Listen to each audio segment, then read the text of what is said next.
It's time for PJ Washington to stand on business once again. We preview his season coming up next on the DLLS Mavs podcast presented by the Godsey Law Firm.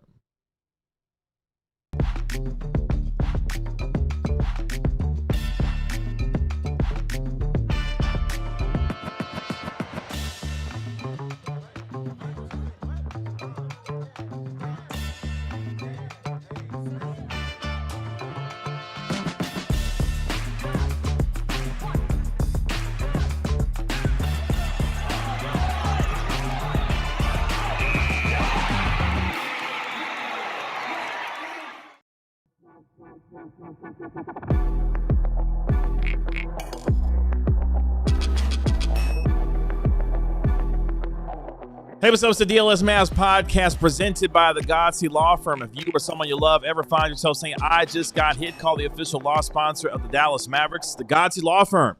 Call 214-I-GOT-HIT or visit IJustGotHit.com. Kevin Gray alongside our DLLS Mavs beat writer, Ron Harrod Jr., our DLLS Mavs analyst, Bobby Carella. We are DLLS Mavs, your favorite guys, covering your favorite team, especially when we start year 3 of DLLS Sports. Appreciate y'all hanging out with us here on the DLLS Mavs podcast today as we preview the seasons of both PJ Washington and Tobi Lawal. Plus, Cooper Flagg speaks on how his offseason has been going as we hear from him as he gets ready for his sophomore season. Make sure you like, comment, and subscribe to DLLS Sports. Hop on in here. Over the 47,500 subscribers already with us here at DLLS Sports. Hit that like button on your way in on this terrific Thursday afternoon. Ron Harrod Jr., what's going on?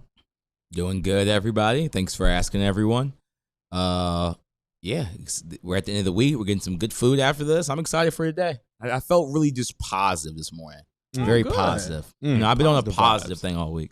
That's good, man. Bobby Carella, what's going on?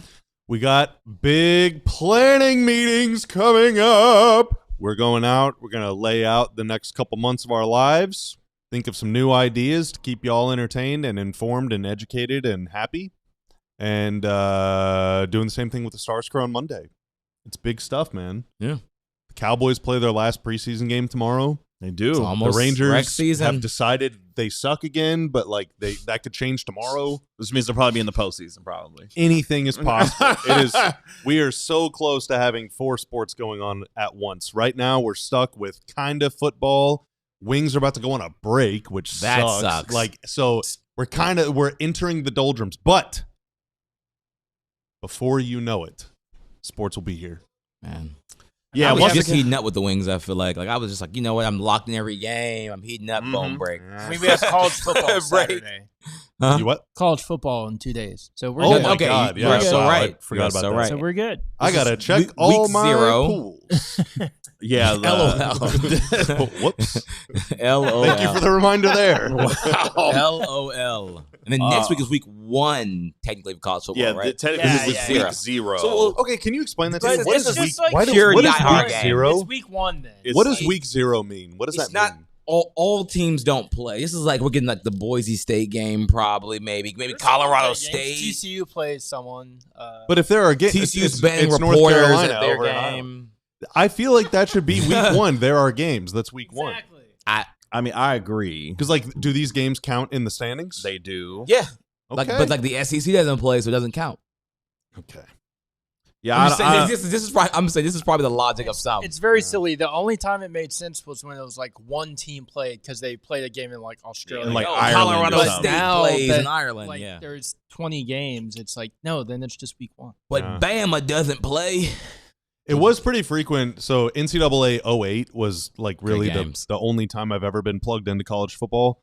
And there were times where the computer created schedule for you would have week 1 open and there would just be like 3 games. So I do get it, but that's still week 1. Come on. Week 0 on Saturday, we have North Carolina and TCU. So we have Ben versus Jesse Hawley. Yep. Oh, W. off the And rails Ben to start and off the Jesse Hall, college yeah. football season. Jesse versus Ben. Okay. Man. Oh, I think that's they still have to do their Oklahoma drill, right? Aren't they doing that at some point? We are owed that, yes. We are owed that. It But should the be Cowboys this- have been saying for a year that they're going to do a 40-yard dash. They still haven't done that. So it's We'll see. Touche. They have It's on the we, list. we I deliver. don't know if that should We happen. deliver on everything we're supposed to. There was here on like this show. Clarence We keep fall our down, promises and here. it's like, oh no, they didn't get up. Muscles will be pulled. Yeah, like please stretch, please. By the way, speaking of that TCU game, it's North Carolina versus TCU in Dublin, Ireland. So international flavor to kick off college football season. Is That's a good hate watch. the Horned Frogs and Tar Heels. Will be in. I enjoy a good hate watch, and I like when you hate Who you both ha- teams. Who you hating on? Oh man, I'm hating on both teams hard, man. So Why? What? oh TCU man, do? I got I saw some crazy news about TCU yesterday. I'm extremely biased, and very openly biased. So I'm hating hard, and then I'm just hating on Bill because I've always hated Bill Belichick. So I'm just hating on anything that I see him a part of. So it's just when you can double hate watch, you have to do it. Yeah, TCU versus the media. You have to do it. You do not have to do it. If you could do anything else. It's like, the cortisol. It's just like spiking of anger.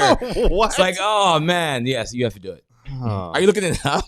I'm looking at Crystal Palace's schedule. No, they play on Friday. Yeah, Palace plays tomorrow at 2, so there's So is this rage bait for you? There's no Prem to distract me on Saturday.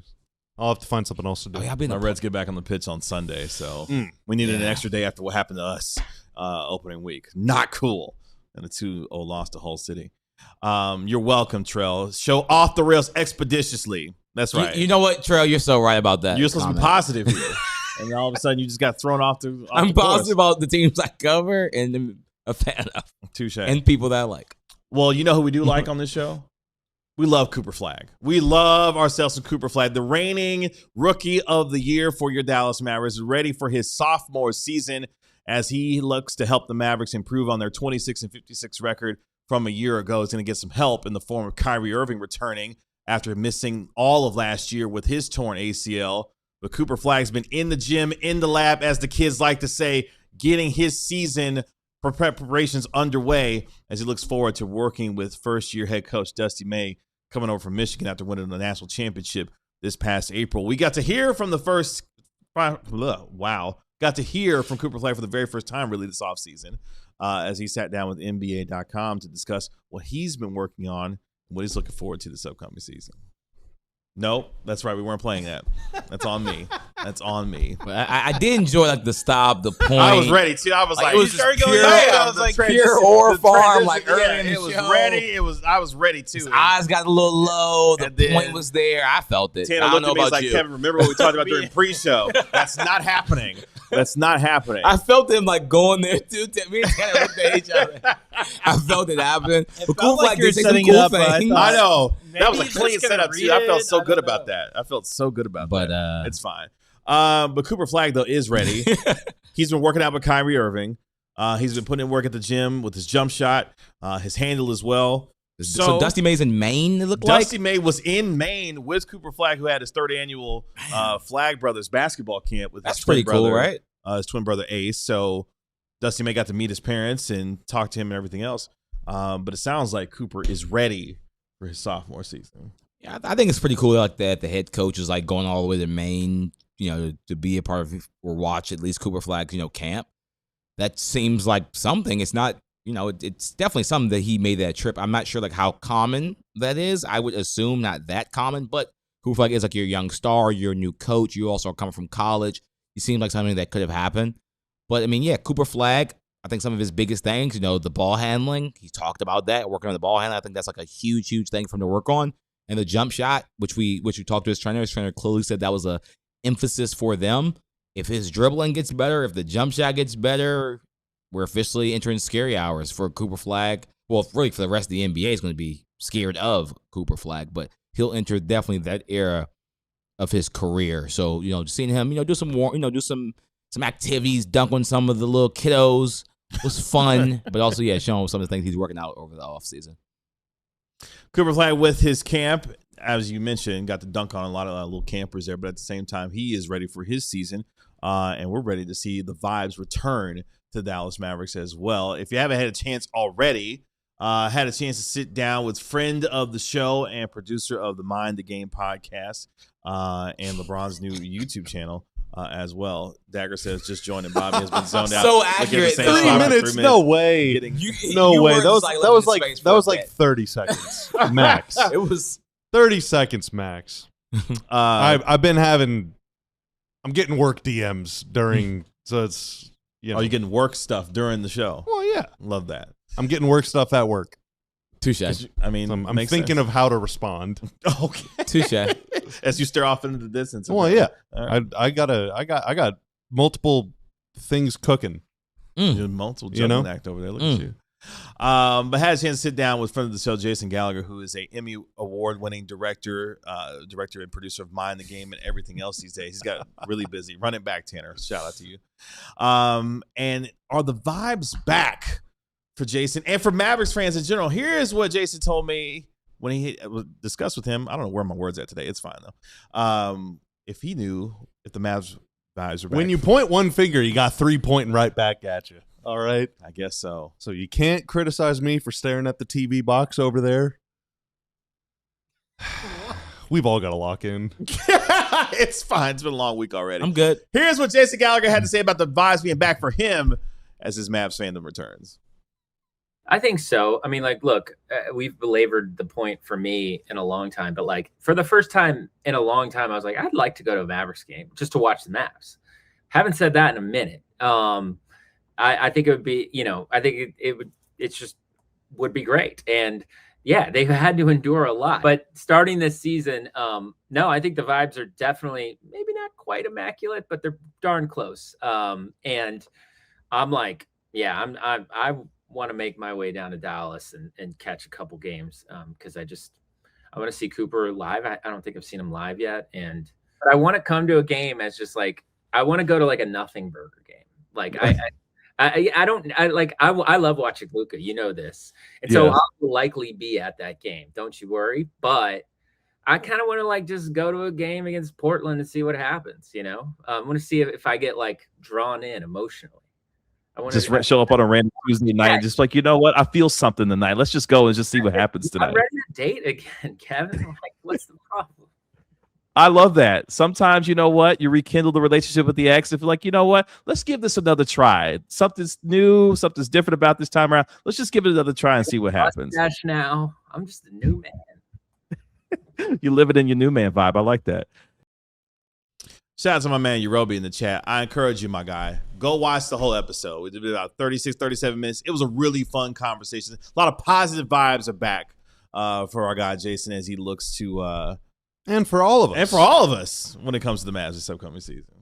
But yeah, definitely go check that out. It's up on our DLS YouTube channel right now. Really good conversation. All his ventures that he's got going on, including his new one with LeBron James and his YouTube golf channel that he has started as well. But we got into everything when it comes to not only this Mavericks season, the NBA overall, and the crazy offseason that it's been. I think you'll have a good time watching. I had a good time, speaking with him about it as we look forward to this upcoming season. But I think the overall theme of this year is like, hey, we just want to see what happens with this team with a whole fresh start in so many different ways for Dallas this upcoming year that if nothing else, just to see where this goes is going to be entertaining in and of itself this year. Yeah.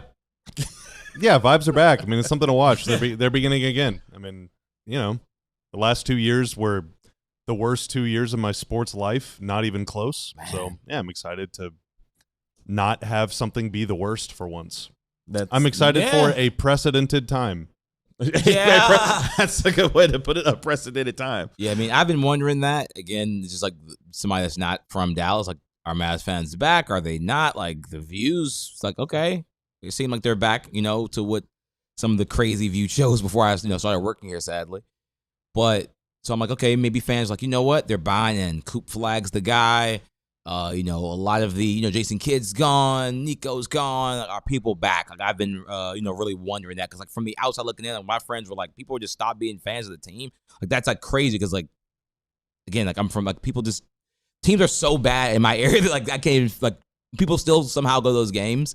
It's just like, it's unfathomable for people from like the East Coast. Like, that just isn't a thing. But the thing is, so teams are terrible. And it's like, what has it been terrible? My whole life, the Commanders have been terrible my whole life. The Nationals were like the worst team ever until they won, like literally ever in the history of baseball. So it's like, and people just still went to the game. Some people just never became a fan. That's a thing. But like, if you were a fan, you kind of just, Okay, Jason Campbell, here you go. Yeah, I don't know. I mean, so Dallas has a reputation as being like full of fair weather fans, and that's always used as an insult. But like, I just don't see it that way. I think that you should do stuff that's fun, and like watching a team go, whatever, 26-56 and lose 30 out of 33 or whatever they did last year. Like, would not blame a single person for tuning out. Like, why would I waste my time doing that? I'm not watching UNC and TCU this weekend because I don't want to. If a team that I like is awful, I don't want to watch them either. Like, it's just not. There's no valor in defending your viewing experience. If what you're watching is awful. Like, there are Brown fans out here, Bobby. Yeah, and hey, like, there are people that have season tickets to the Cleveland Browns. If you love the Cleveland Browns, and if you want to spend 50 hours a year watching the Cleveland Browns play football, hey, that is great. I hope it's a great time for you. Don't judge other people when they don't do that, though, because not many other people will. So yeah, I mean, it's fine. It's obviously like it's good for us that the Mavs will be more exciting, and it's good for me because I'm going to watch the games no matter what because I'm a freak. But for the last 2 years. Especially the last year and a half, for the first time in my life, I caught myself thinking, if I didn't have to watch this game, I would not watch this game. Because the basketball was bad and the team sucked, and I disagreed with what they were doing. So, that feeling is gone for now, and hopefully it stays gone for the rest of my life because I don't want to go back. Roby says I rooted for the Cowboys for 24 years, and I got tired of being mad at something I watch recreationally all the time. Same with A&M football. I earned the right to call a quiz with both, and I'm much happier watching the Jags. Yeah, dude. What? Do what makes you happy, because here's the thing. You have one life. So if you're going to spend your life being miserable about sports, you're choosing to watch sports and you're choosing to watch bad sports, so you're choosing to be sad. Why would you do that? You got one chance to be alive. Don't waste it on some stupid stuff. Like thinking this is the Cowboys' year. We gotta it's way worse to change teams, though. No, I won't bully many people. I will bully those people. Why? Who cares? Like, if you stop being a Mavs fan, then just don't be like. I just would not pick a team. Don't pick a team. I for sure am bullying you in the dude's prefrontal cortex isn't even formed, and you're judging him for finding a new hobby. I thought Roby was older than me. I love I loved Star Wars when I was a kid. Now I love Lord of the Rings more. I'm just a bad person. No. I'm a bad person. I'm a bad person. Sports I used to wear Adidas. Now I wear Nike. Oh, I'm just a terrible person. I used to love Queen. Now Father John Misty's my favorite band. Where's your conviction, man? Like that tribal thing is so. I've never understood that. Sports is tribal, though. I'm Team Jesse Hawley with that. Sports 100% is tribal. Jesse famously was on our show the week after the Luka trade, and we're like freaking out on the show, and Jesse's like, that's why fandom is stupid. And I'm like, Jesse, of all the times, now is not the time to say that. Jesse's a former player, so say that right now, Jesse. Does not count. But he did say that. Jesse's a former player. I'm team Jesse when it comes to this stuff. My quibble with Roby is that he decided that he would rather watch Trevor Lawrence than Dak Prescott play football. And I literally have a friend that is now a Lions fan. He left the Cowboys to be a Lions fan. And we can talk about that later. Bully him every day in the group chat. We'll talk about that later. I'm proud of it. Lions are Bobby is finally locked in on this show with all this philosophical advice. I'm here. Bobby appealing the science. I just needed a few sips of this blue raspberry pop flavored sparkling water. See, you're always like a grown man, bro. Okay, maybe he's been a Jags fan for a week, or maybe he's been a Jags fan for 10 years. You have no idea when he switched. Liam Cohen got him. Either way, who cares? Whether someone's 5 or 55, who cares? If you find a new team, congrats. Have fun. Live your life. Go sports. Go sports. We're kicking you out of the chat, Roby. Sports over. I'm kicking you out of my group chat. Coming up next, it's time to stand on business once again for PJ Washington as we preview his upcoming season. As we do that, coming up next on the DLLS Mavs podcast, presented by the Godsey Law Firm. There's only 1 week left in NFL preseason before the real thing, but that means you got one more chance to put some money in your pocket through Prize Picks. If you're a Camden Brown believer, hey, maybe Jonathan Mingo, he finally scored a touchdown. Maybe you're like, dude, I'm all aboard the Mingo train. Choo-choo, me and Joe Milton gonna take this all the way to a brand new yacht. On Prize Picks, you pick whether a player will record more or less than their projected stat line. So if you get all of your picks correct, boom, you win. They also offer an early payout feature, so if your pick gets off to a good start, they might say, hey, instead of sitting tight for the next 2 hours hoping that they catch one more ball or throw for 27 more yards, we'll just give you some money up front and you can put it right in your pocket or keep playing. And you want to keep playing. Because if you use our promo code DLLS whenever you make a new account, download the app today. Use that code DLLS. If you win your first $5 lineup, you will get $150 instantly in free lineups. Again, $150 instantly in lineups if you win your first $5 lineup using promo code DLS on Prize Picks, America's #1 sports picks app. It's never a good time to find yourself in the middle of a car accident. You're taking your kids to school, you're on your way to work, or you're just simply running some errands, and then bam, you find yourself in a car accident. Before this podcast is over, another accident will be reported on the North Texas road, but that's where my friends at the Godsey Law Firm come in. They've been doing it for over 20 years with their experience, advocacy, personalized service, and relentless preparation as well. With insurance companies, they just want to make you a number. They want to handle your case as quickly as possible and move on to the next one. But the Godsey Law Firm will take your hand from start to finish and give you the justice that you deserve. So if you or someone you love ever find yourself saying, I just got hit, it's not just a slogan, it's a moment that deserves experienced guidance. Call the official law sponsor of the Dallas Mavericks, the Godsey Law Firm. Call 214-I-GOT-HIT or visit IJustGotHit.com. Again, that's 214-I-GOT-HIT or visit IJustGotHit.com. Go see my friends over at the Godsey Law Firm. They'll take care of you today. Welcome back to the DLLS Mavs podcast presented by the Godsey Law Firm as we get ready to preview PJ Washington's upcoming season as he looks to bounce back after what was a down year for him. Coming up in our next segment, we'll preview Tobi Lawal and his upcoming rookie season as well. Make sure you like, comment, and subscribe to DLLS Sports while you're here. Join the over 47,500 subscribers already here as well. And become a diehard as well, which we'll tell you a little bit about later on in our show as well. Shout out to my uncles in the chat. No, Uncle James, Cooper Flagg has not grown 2 inches. He is still 6'9", so don't believe everything you see on the internet.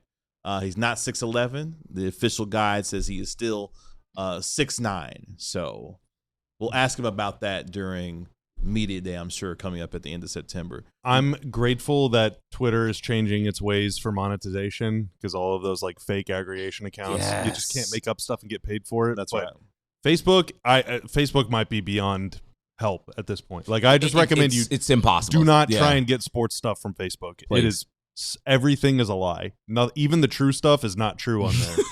Don't go to Facebook for your sports news unless you're following DLLS Sports on Facebook. Please. And across all meta platforms. That is very true. Clarence yesterday almost made me turn in my Cowboys card. No. Hang on to that. It's going to be a good season for you Cowboys. Yes. Hopefully it's a good season for PJ Washington as well, who last year dealt with injuries and what was in a lot of ways a down year for the man that stands on business, but looking to bounce back under first-year head coach Dusty May and what he is going to be providing. A Swiss Army knife type of player who's in the middle of a 4-year, nearly $90 million contract extension. Looking to bounce back from the three-point line as well, Bobby, as we take a look at the man who stood on business looking to reclaim that business once again. Yeah, I mean, last year I was chief among them. I basically spent all year saying that Coop and PJ are kind of oil and water. There's a lot of overlap between their games, and I was kind of, I don't know, it sort of made me sad because I am a big PJ fan, and it is as a basketball whatever. All of the players on your team have to be able to fit with your best player. And on last year's team, Coop was the team's best player, and on this year's team, Coop will probably be the team's best player. But with Kyrie coming back and presumably spending more time on the ball, and the team adding more shooting, and the team adding just a little more versatility and a little more athleticism, I'm hopeful, and I'm fairly confident that the Coop PJ combo will be at least better if you introduce Kyrie into the mix, but also bringing Kyrie back allows them to stagger minutes in ways that they just simply could. Like last year, everyone just had to play a lot. Like who else was going to start at the 4 if it wasn't PJ? Okay, Anthony Davis, well, he was hurt all year. Okay, other guys, well, they just weren't very good. On this year's team, if it does turn out to be that Coop and PJ don't mix very well, even with Kyrie out there with them, well, you can start Santi Aldama at the 4. Or if Morezjohnson is just incredible, you can start him at the 4. Or you can, let's get a little weird with it, let's start Coop at the 4 and bring PJ off the bench. Or you can find ways to stagger their minutes. You can find ways to tweak the rotation. So with the benefit of not only Kyrie's return, but also a whole lot of extra depth on the roster and, ability to, give opponents new looks without sacrificing shooting, without sacrificing defensive versatility and all that stuff, then I think there's ways to make it work no matter what. But I do think Kyrie coming back is going to be manna from heaven for PJ. Yeah, I was a little surprised looking at just like some of just PJ stats like shots like per category. Like I would have assumed that like jump shooting was like his biggest weakness last year, and I'm pretty sure a lot of you probably thought the same thing. But it actually, believe it or not, was like finishing at the rim. Like based on just essentially like at the rim, he was below average. He only made 55% of his shots at the rim. He only made 45% of his layups, right, which is like extremely below average. Like especially for a power forward, is absolutely terrible. And I assumed just from watching PJ that he actually was at least an average finisher at the rim, but I didn't realize that not only was he poor, he was like extremely below average at like layups and stuff of that nature. Like I thought that the jump shooting would be lower, but he actually was like a relatively good mid-range jump shooter last year, while he was not really a good 3-point shooter last year. So he took a lot of his shots at the rim, but was not able to convert them at a high rate, again, under 50%. On defense, he was okay last year. He was not good. He was not bad. He was just around average, like slight positive. Offensively, again, we talk about the rim finishing, the jump shooting from the 3-point line were just not good, to be frank. And that like dragged down all of his like advanced offensive, stats. His 3-point rate, 28th percentile. That's just probably just not going to be good enough on a team that's going to like essentially put you in the corner or on the wing a ton, just based on the Kyrie and Flagg and Najee. Those players have the ball a lot. You're going to probably do a good amount of that if you're not like cutting. And for you to have a 3-point rate that's that low, it's going to be tough, especially if he's not offensive rebounding at an extremely high level, which he did grab a lot of his own, but did not grab a lot of other people's. So I think he has some things that can change, but I didn't almost realize, kind of like how Shahid said in the comments, how many like layups he just probably blew last year, or maybe because he did literally sprain his ankle, which does hurt your lift. And is someone that's watched a lot of women's basketball, especially like Angel Reese, when she suffered that major injury, it hurt her lift, which is why her layups aren't as good as they were like early at Maryland in college. Same thing probably happens like a PJ Washington. When you have multiple ankle injuries, it's going to hurt your ability to like get off the ground consistently in game. Also, it might be a mental thing. You don't want to step on the ball again. You don't want to twist your ankle again. The higher you jump, the higher of a chance it is of happening in some ways. So that also could be a factor of why he just wasn't good finishing. But believe it or not, I think his biggest improvement next year has to be finishing and not even the jump shooting. And there was bad spacing. All of the reasons that we say like, well, okay, Coop is probably going to be better because they have more shooting. Like the same thing applies to PJ. Anyone that gets a lot of stuff underneath is going to benefit from having more shooting on the court. Yeah. Like I don't know, off the top of my head, what everything was so weird because PJ spent most of 23-24 with Charlotte and then came to Dallas 24-25. He spent half the year with Luka, half the year without. There was obviously no Kyrie toward the end of that season, and PJ missed some time anyway, but I would have to think PJ's rim field goal percentage with Kyrie on the court is super high. His rim percentage with Luka on the court was probably incredibly high just because that's just so much shooting. So with Coop and Kyrie, you would have to think it would go up quite a bit. The biggest thing for PJ Washington for me this upcoming year will just be his availability on the floor. Over the last couple of years, he only played 56 games last year. The year before that, played only 57 games, and when he was traded to Dallas, he played a total of 73 games, 44 with Charlotte, and then 29 with Dallas. And for him, prior to these last couple of years, he's played at least 64 games over the last several years. The last time he didn't play at least 60 games prior to these last couple of years was his rookie year back in 2019 and 20 when he played 58 games. And last year and the year before that played 56 and 57. So for him, getting back to being more consistent from the 3-point line, where last year he shot 32.5% from three, and just his availability on the floor is going to be a big step in the right direction for PJ Washington. When I talked to him a couple weeks ago, he's extremely excited about the idea of playing for someone like Dusty May, who's looking to get the most out of Washington because, Ron, the rate of return is going to have to be much better for him because he is in the middle of that 4-year, nearly $90 million contract extension. And as good of a player as he is, he's going to be coveted around the league. So the question will be not only his health and availability on the floor, how long will he be a Maverick, given what his contract is and the glut of wings they already have, what that could mean for him in his future going forward here. Yeah, I guess with PJ, like, again, just doing the deep dive, looking at all, like, even some of his past seasons, I guess, like, he just has never been the finisher that I thought as KG stares into the abyss while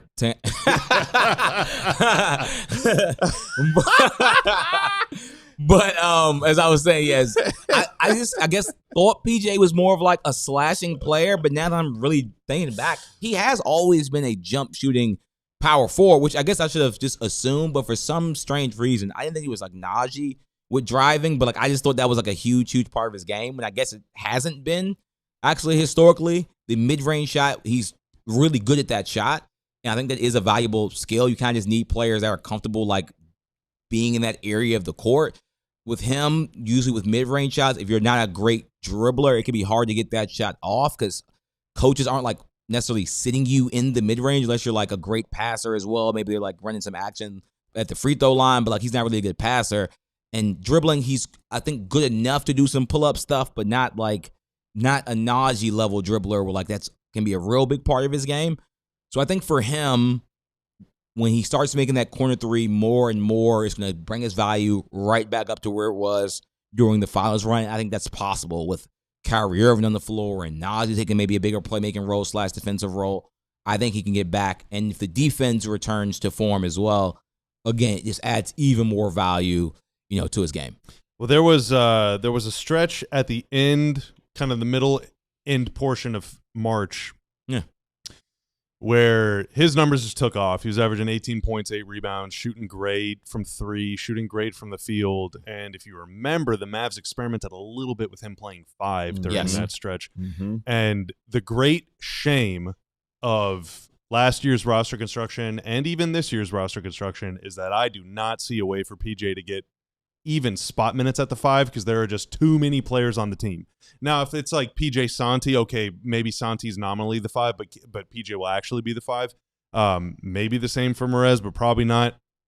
But you got Gafford, you got Lively, you got Musa, you got Santi, you got Morez. Like, there's so many players that will play 5 minutes ahead of PJ, and I just think that him as your small ball 5 is such a cheat code. He has the strength and the wingspan to defend some 5s, not Jokic, but okay, maybe some other guys, even guys like Şengün, I think that he could match up with pretty well. We saw him give Wemby some struggles a couple years ago.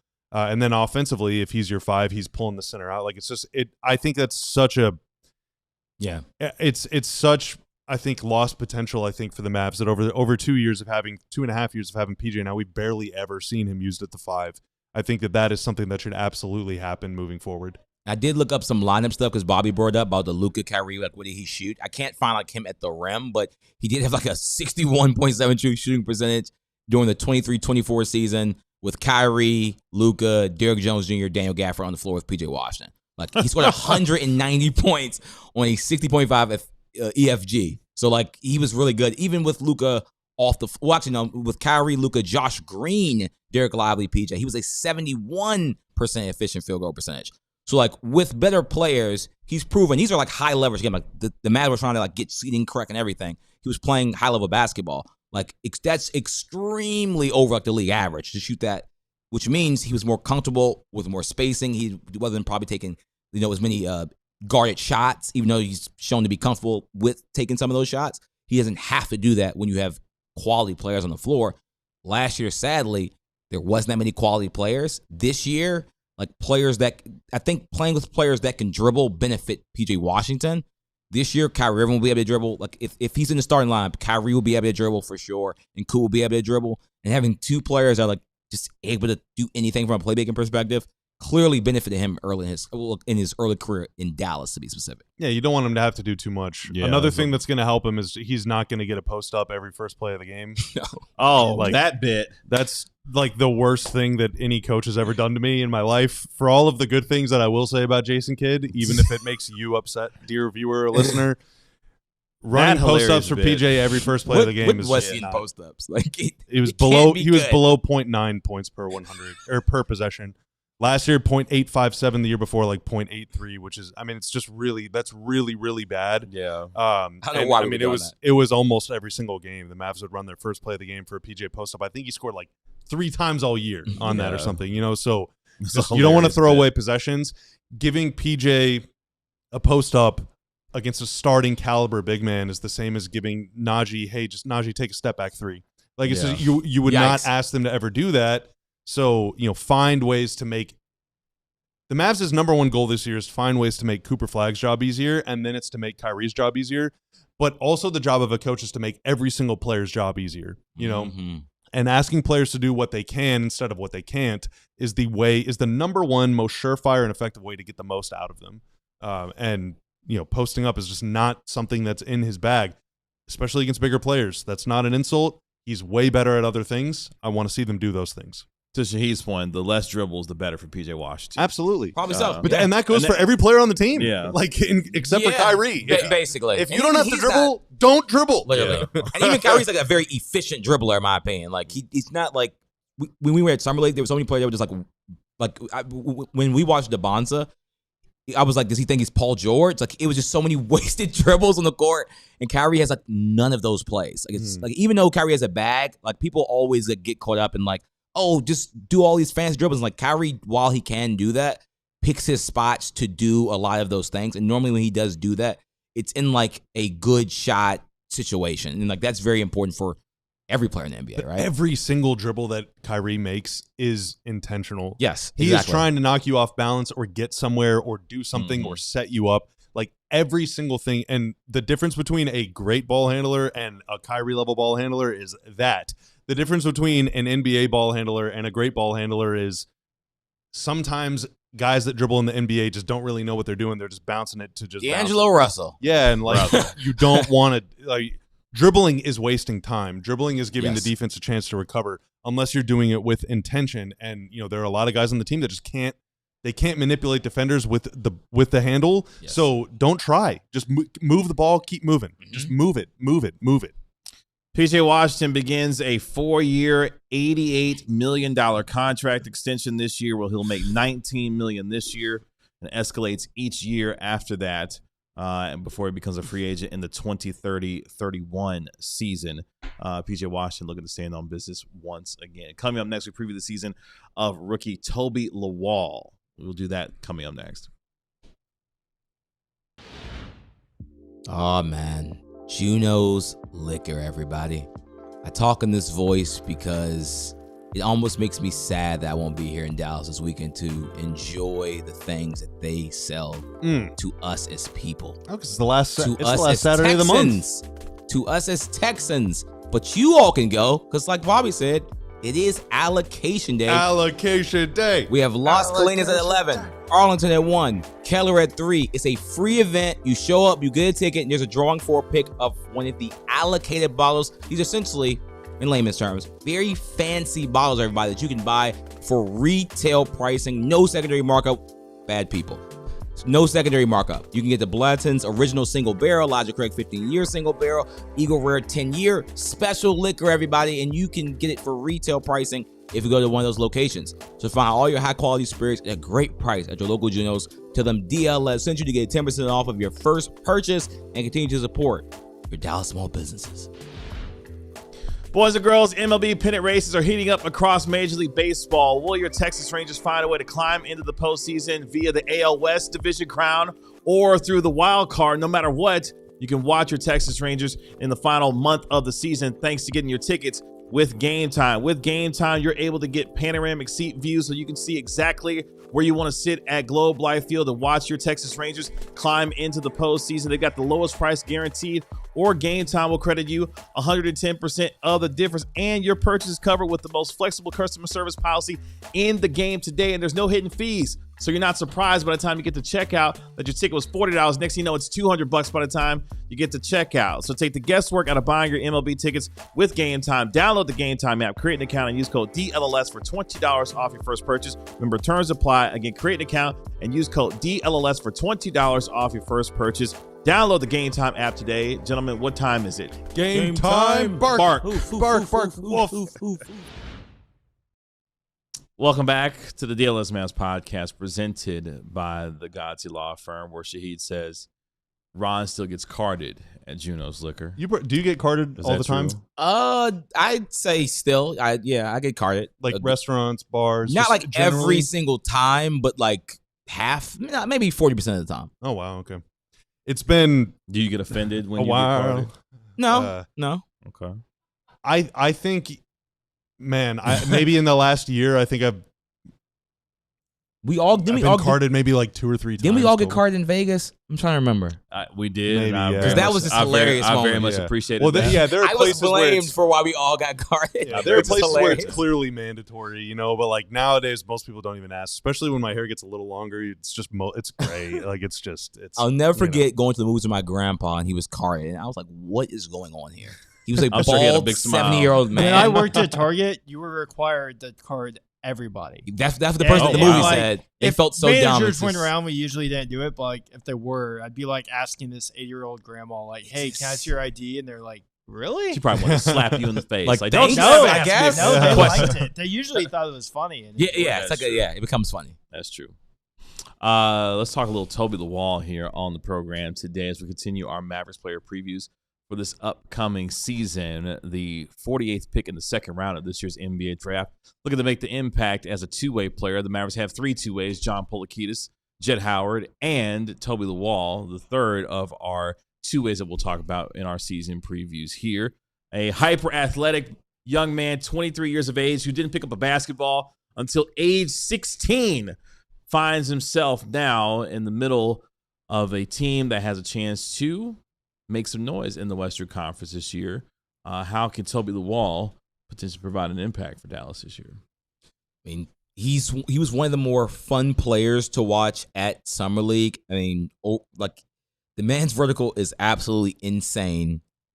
He loves basketball. He's just an entertaining, fun player.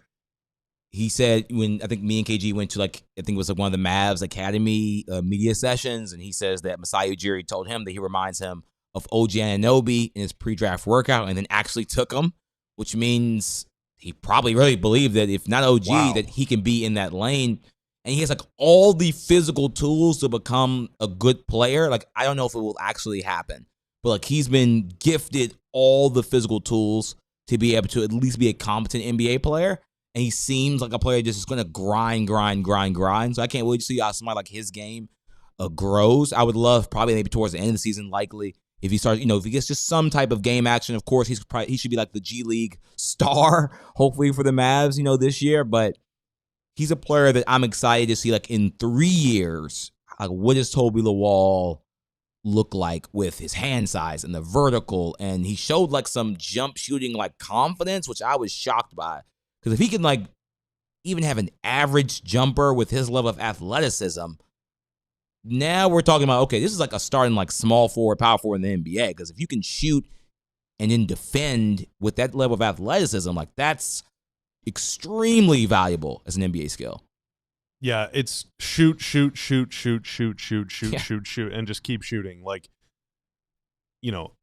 I would not be surprised if it's mid-January and kind of the newness of the season is worn off and everyone is kind of, all right, I'm ready to make a change. Oh, let's call some guys up. Let me check the Legends stat page. Tobi Lawal is shooting 14% from 3 on 7 attempts a game. Keep shooting them. Don't worry. Literally, do not worry about that. Reps and drilling matter. Now, it could be that's not if the shot doesn't improve. Obviously, it's going to be a work in progress for every NBA player for their entire career. But it could be that they're like, this is not something that we believe in or want to invest in. Let's use you in other ways. There were times earlier in Derrick Jones Jr.'s career where he was being used as the roll man in the pick and roll, and then he came to the Mavs, and it was pretty apparent early on, if you're going to play with Luka and Kyrie, you got to shoot. Like you're not running pick and roll with Luka and Kyrie if they got Lively and Gafford and Dwight Powell. So, I would be grinding Derrick Jones Jr. tape. I would be grinding PJ Washington tape if I were him. OG obviously is like the standard. I mean, God, could you imagine if he was 40% of OG, I would be it's over insane. the moon. But he's Yeah, like a absolutely. freak athlete now, and like he's young. Well, I gotta look up his exact age, but like And 23. OG, and Like, I he's mean, 26, OG is he's still gonna with be even so more many jacked. injuries. Like OG is still obviously Yes. a top 0.1% athlete in the world, but by NBA standards, like he doesn't quite have that same explosiveness all the time. He can still do it. Same with Sean Marion. Like later in Sean Marion's career, whenever he was with the Mavs, he couldn't do it all the time, but he could do it sometimes. do it. Vince Carter could do it sometimes. Mhm. You know, Tobi Lawal can jump 4 feet whenever he wants. You know, and so if he can channel that with quickness and length, like, oh my God, can you imagine the kind of player that he could be? But you got to be able to shoot a little bit. You got to get all the technique down, all the know-how down, and that's what this year is for. It is not for averaging 25 a game. It is for, let's take this incredibly cool ball of clay and see what we can turn it into. 45.5-inch vert at the NBA draft It's combine. insane, bro. It's some video game like number when you think about that kind of vert. But that is what he posted at the NBA draft combine this year. One of the most athletic players in this year's NBA draft class, and has a chance with some growth, with some experience, and some mentoring and coaching from this staff to potentially have an impact. And what will be fun about Tobi Lawal is just watching his game continue to grow. I mentioned a little bit earlier, he didn't pick up a basketball and started playing organized basketball until he was 16 years old. So the fact that he goes from someone who had never played the game to a second-round draft pick in the best league in the world just shows you the kind of potential that's there for him. And when he was at Virginia Tech, was someone that was extremely athletic, got up and down the floor, and was a highlight reel walking in Blacksburg, Virginia. So excited to see what Tobi Lawal is going to provide and his growth in his game. And he just happens to be a fan of my favorite soccer team, too. Oh, wow. Manchester United, big United fan. The other thing that's potentially cool about him is like, so I mean, this is selfish, but like, I want the Mavs identity around Coop to just be chaotic, athletic freaks. Like, I want it to be so annoying to play against the Mavs, you know, because they are intense. They're dogs. They're going to block a shot. They're going to steal. They're going to get out in transition and dunk. They're going to snarl. They're going to be mean. They're going to be nasty. They're going to be like, guys are going to foul out. Like, I want that to be the identity, obviously with a healthy blend of skill and versatility and all those other things. But like, Morez, nasty. PJ can be nasty. Najee will punch you. It doesn't matter how big you are. You know, Daniel Gafford is nasty. Musa's not like a growler, but he will dunk on you. You know, like, these guys want to get out and run. And Tobi Lawal seemingly fits that. You got a guy that can jump out the gym to block your shot or dunk on you. Like, get out and run. You know, if you're going to build a team that has questionable ball handling, questionable playmaking, maybe questionable guard depth, avoid situations where you have to use playmaking and guard depth. Just run the court as fast as you can and dunk. Like, that's way cooler than running a play. So I think that he fits, in an ideal world, he fits exactly with what, you know, I want to see the Mavs surround Coop with. And then also someone with his athletic profile, if he can develop into a Derrick Jones Jr. kind of player, well, he was guarding point guards for the Mavs. He was guarding Steph Curry, you know, and the Mavs need someone that can do that. I don't think that Tobi Lawal is going to do that this year, but if that's the kind of defender he can become, then my God, what a valuable piece that would be, because the Mavs already have Rez for the back line. They got Coop that can switch. Rez can also switch. Coop can also block shots. What they really need is a guy that can guard guys 30 feet away, you know, and if he can do that, whew. It's a good rebounder too. I'm looking at some of his college numbers. I mean, he grabbed 10.8% of the offensive rebounds as a junior, 93th percentile. It's that same year he grabbed 22% of the defensive rebounds, 85th percentile. He actually grabbed 25% of the defensive rebounds as a senior. So, like, as a rebounder too, like, if he's, let's say he's a small forward, power forward, like probably a power forward, you're going to have to rebound, and he seemingly rebounds really well, especially from a college perspective. Now, again, he's just a raw player, so he has to kind of put all this together. But, like, if you can rebound, like, some things are just going to get you in the court early. Can you rebound? Can you steal the basketball? If Anthony Edwards is in town, can we call you up and can you defend Anthony Edwards for 10 minutes? Like, these are just things that, like, if you want to roll in the NBA, you have to kind of do some of these things. Like, Cooper Flagg doesn't probably want to do that for a whole game. But, like, Tobi Lawal's like, hey, I'll do it. I'm trying to make the NBA team, right? And he's already doing, at least in college, he was already doing a lot of those, like, dirty work things. And I think that's the thing that he can succeed at early in his career. I think that'll be important for like the 26-27 season. Before we finish up our show, let's let you know how to become a diehard here at DLLS Sports, as we got new ways that you can become a diehard here. Yeah, we got 2 tiers, man. We got levels for the diehard program here. Diehards are members of our community here at DLLS Sports. We got, I don't know, somewhere around 2,000, I think. And then we got diehards from around the All City Network as well. It is incredible. Basically, you give us some cash, all right? But there's 2 levels now. So the first level is $3 a month. It's $36 a year. Granted, it is billed up front, so it's $36 a year, which averages out to $3 a month. You get to join our Discord. Great place to hang out with fellow diehards. We're going to start rolling out some regular things that we're going to be doing on Discord to hopefully make it even more worth your while. But it's a great place to hang out. And also you get to read the entire website. So we got Ron, we got Clarence, we got Sam, we got Jeff covering the local teams in town. And they are putting out content that you can only find on our website.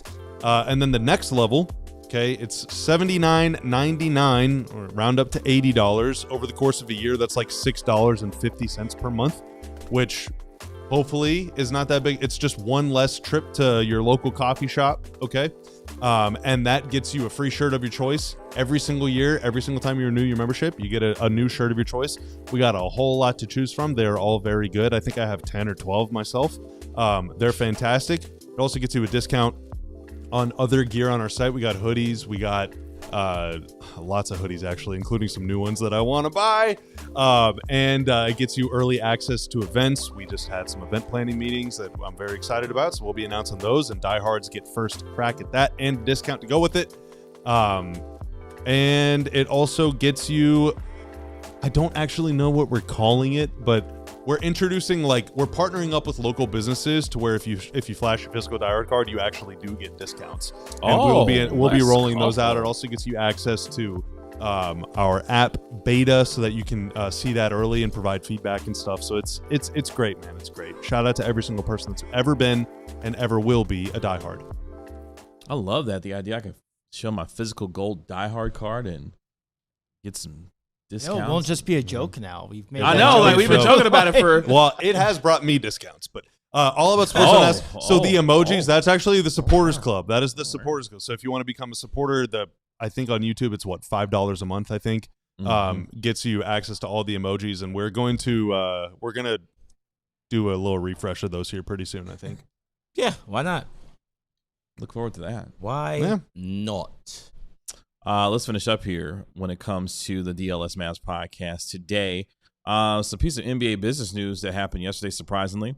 Jonathan Kuminga signs a deal to go to the Minnesota Timberwolves out of nowhere. So Jonathan Kuminga, the newest member of LaMelo Ball and Anthony Edwards' crew in Minnesota, as he is leaving Atlanta to join in the Western Conference with Anthony Edwards and the Timberwolves. So piece of business there done. Next week, give a little preview next week. So some of the biggest questions in the NBA, we're going to answer and look at those next week as well as we continue our player previews among our international players that we have on our squad today.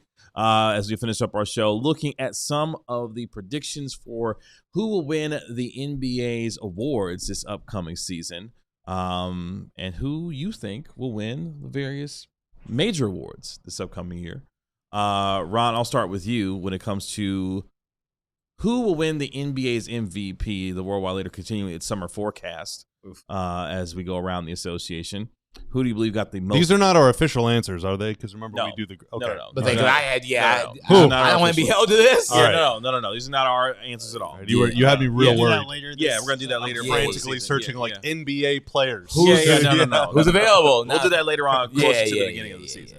But who will win the NBA's MVP? Who got the most points among the worldwide leaders? Probably Wemby. Probably the favorite. Okay. I mean, I guess SJ could go 3 for 3. I just doubt it. But I think Wemby's the favorite, probably. Yeah, probably the Vic man.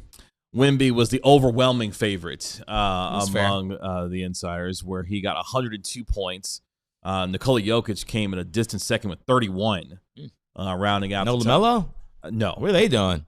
Rounding out the top 5. Luka with 28 points. SGA with 26. Giannis, number 5, with 8 points. It's hard to three-peat as a NBA MVP. Yeah, that's kind of mine. It's just tough. Yeah. Like, and I'm not even sure. Like, is he? They're probably like low management. They've had a lot of deep playoff runs. But yeah, Victor Wembanyama will be the overwhelming favorite to win the NBA's MVP this year. Who will win the NBA's Rookie of the Year? This is a lot. Con Knipple. Khan is not eligible. Oh, neither is dang Cooper. Cooper's not eligible. Ben Simmons. He's not eligible Even either. after winning year 2, no. This is a much closer vote. Interestingly enough, who got I think it should be close. who got the most points? Who you think? Peterson. Okay. Yeah, didn't he win a lot of their other one? Yeah, I'll say. Well, just for Boozer won a lot for too. the sake of sports disagreement, I'll say Cam Boozer. Okay. Bobby would be right. Yeah, Cam Oh, Boozer. let's go. Yeah, he So got Boozer had a ton of See, stuff. being a contrarian does work. Shout out Clarence Hill Jr., man. you was on the same one. I was literally Shout about out to say Chill, it, man. Salute. Yeah, 61 points for Cameron Boozer. Oh, wow. Darren Peterson, 56 points. AJ DeBonsa, Very 54. Oh, very close. Yeah, Caleb Wilson, a distant fourth with 32 points. I don't think a Wizards ever won Rookie of the Year because John Wall didn't win it. John Wall didn't win. I think a year 2 player won it. I can't. Oh, was that the Blake Griffin? Blake year? Griffin. Oh, Oh, wow. So I was absolutely like 10-year-old Ron is like, oh my God, that had to crying, be. Oh my God, punching the air. They wow. cheated. No, it was bad. It was bad. that sucks. I was No, like you 10. know what? The great Wes Unseld won Rookie of the Year and Oh, he MVP did? in the same Oh, year. you know what? That's a Yeah, stat. but I mean Is that the last that's one? a little before your Good time. God. So like before there were like shape ups, was the last time Was that a before? Wizard won MVP. Was I don't Was, think that uh, Was Ron Senior? was yeah, Ron Senior Senior he was around with for us. that? That would have been 1968. I Oh, think. no, maybe Ron Senior. No. was I one. think I think he told me he was like alive technically when the Wizards won the last championship. But, like, 68, 69. So he was like alive, but like wait. Maybe not. Yeah, well, no, Well, they won. 68. They won No, the title no, 10 no, years no. later, but I'm But, aging them crazy now. I'm thinking about it. yeah, Wes Like- Unseld's rookie year was 1968, 69. So actually, no, he was not live for that. Wow. Yeah. All About Sports Zone says I want Morez to win it but if that happens, I'll buy the whole DLLS crew drinks. Okay, let's go, Morez. Yeah. Let's go, Morez. let's go, baby. We're a pro Morez show Man, around like, here what anyway. will be the Morez Spread the odds? prop. You know what? We'll go over that at a later date. The Morez odds. I'm trying to They're think of what it probably would like, take. Now, obviously, he himself could put together some really good stats. Like, that's obviously Sure. number one. Yeah. But would it take, in what world? What if the Mavs win like 54 games and he's the starting 4-man and averages like 12, 9, What would and have to 2? happen? Like, I'm trying. He'd have to average like 15 and 10 and But win if 55 he games. did that, like, I'd be If he's the shocked. starter on a 50-win team, He'd have to average like a double-double to win Rookie of the He Year. probably, at least Because probably 16 and 8 or 14 Caleb and 8. Wilson's going to put up stupid Oh, numbers yeah, for he's gonna put up Chicago. insane but what if he doesn't? Yeah, I mean, Who? people could just not What be what good. if all of those guys average between Just like flop. 13 and 18 points and like 5 and 9 rebounds, Man, and they I think the and Boston's none gonna of their die teams trying, win Bobby. more than 35. I think the boss is going to die trying. Yeah, he's like, gonna- the other guys are going to be like efficient. If and we thought he's dying if we trying. thought what the Mavs and Coop did the last month of the year was Oh shameless, my God! oh my Can you God. imagine? Darius is going to go for 70. It's like Darius Acup's shrug going to get emoji. 30 shots a night in Sacramento alone. So What do you think like, the Acup's prize will put up picks his number numbers. is for AJ DeBonsa to have the highest scoring game of any NBA player this season? He saw what Devin Booker did that one Yeah. time. I was like, all right, bet. 45 shots at Bam, halftime. you're going down, Bam. I'm with you, God, that Roby. was I don't want to disgusting. argue the quote, look how much his team wins stance. Yeah, for Rookie of the Year, we just have to just the efficiency thing they tried to push. I'm like, bro, it's a rookies. Like, who cares about it? I don't want to talk about it at all. So, We We probably would, won't have to be fair. but yeah, we probably won't. We probably won't. But you never All know. rookie team, Month, maybe. he could win like a Rookie of the Rookie Month. of the month Like, could be, yeah. like he can get hot in like February. Why Yeah. not? Yeah. Who is the overwhelming favorite to win DPOY for the 26-27 season? Wemby. It Yes. is a literal runaway. It should be Wemby. It should be Chet, and then I guess the better question is who's number 2? Chet. Okay. Sure. Yeah, Giannis comes in No. at number 2. absolutely not. Chet came in at number 3. Amin Thompson, Bam Adebayo, and then Rudy A Gobert. Sar Thompson, I wouldn't be shocked. Are they going to bring back the heat index this year? That is Probably. so funny. Probably. All right. I forgot about that. This is one of the Oh my most. This is one of the more interesting ones I thought. Who will win the sixth man of the year? Who's the sixth man? PJ Washington. I don't know. Yeah, I mean, I don't even know who are the six is men. Malik Monk still in the league? Who won it last year? Don't overthink it. Who did win it last year? Keldon Johnson. Don't overthink it. Who are some of the best six men in the league? I AJ don't know. Mitchell. None of them. There AJ are Mitchell was no one of them. six men in the AJ league. Mitchell, who I thought was really good. AJ He's Mitchell probably finished third in starting, this but- particular vote. See, Ron locked into the league. What you doing? Yeah, he finished third, so it's not. Yeah. There's two that are better than him. I don't know, Max Strus. I don't know who comes off the bench. I'm trying to think. No one has even started a game. Who are good teams? Wemby. Kyle Kuzma's gonna come off the bench. Oh, Kuzma has to be on there. Oh my gosh. No, Najee was not one of them. Alex Caruso got the most votes. What? No way he's Most playing enough points. games. dude. Absolutely no way he should be on Plays there. like 10 games a year. Not that he's not capable, but why would they try to do that for him? He comes off the bench. But he's not gonna play 65 games, right? Like, why would he play 65? Has he ever played 65 games? I don't know why at his age he'd be playing 65 games. The last time Alex Caruso played at least There's just no shot. Yeah, Dylan Harper, sure, but why is he gonna come off the bench? Dylan Harper was number 2. I don't think he's coming off the bench, man. Who's he starting for? De'Aaron Fox is going to be coming off the bench. They might just play three. They You might putting just play all De'Aaron Fox three on of the them. bench now? He was by far their third best guard. I mean, in I'm the not playoffs. saying I disagree with you, but I'm saying you think San Antonio are going to bench De'Aaron They Fox? probably should just play all If three they of want them. to, if They should just probably start Fox, Harper, oh, Castle. God. Yeah, I mean, honestly, Castle can guard small might as forwards. well, It's yeah. not like you probably just rotate them out just so they can say they started the game. But 2 minutes later, somebody gets pulled. I don't know why you would start your Brandon worst guard. Williams. Shout out B. Will, man. You know what? He had a shot. He'll put up numbers. Caruso, Harper, Mitchell, and then Reed Shepard came in fourth.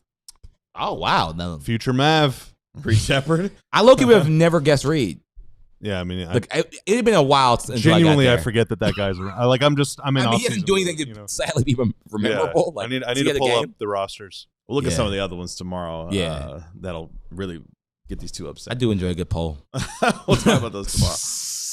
that was crazy. We got I'm it, Taylor. sorry. We got it. We got him. Dang it. We got him. I was so close, It took to the you know? last. It I took was to so overtime close. to get it, but we got him. Dang it. He messed up. We're Love that. wiping that from the internet, Nope. bro. No, Absolutely we're not. We're We're wiping We're that from posting that in like 5 minutes. That was Absolutely. outrageous. And on that note, I'll be quiet. Tanner, thank you for making us look good and sound good as always. Thank you, sir. Tanner was the only one. No, actually, he did mess up today. What are you talking about? Yeah, you definitely messed I up don't today. deserve the accolades today. Please take that back. Who's getting No, the I'm not taking it back. What's it Oh, called? Like the okay. woke Just the worst of all compliment. time hat on the show? Who's getting wearing the woke hat? We all I get to go spend an hour in the cone of shame. That's right. Yeah. We promise right, Trail, pause.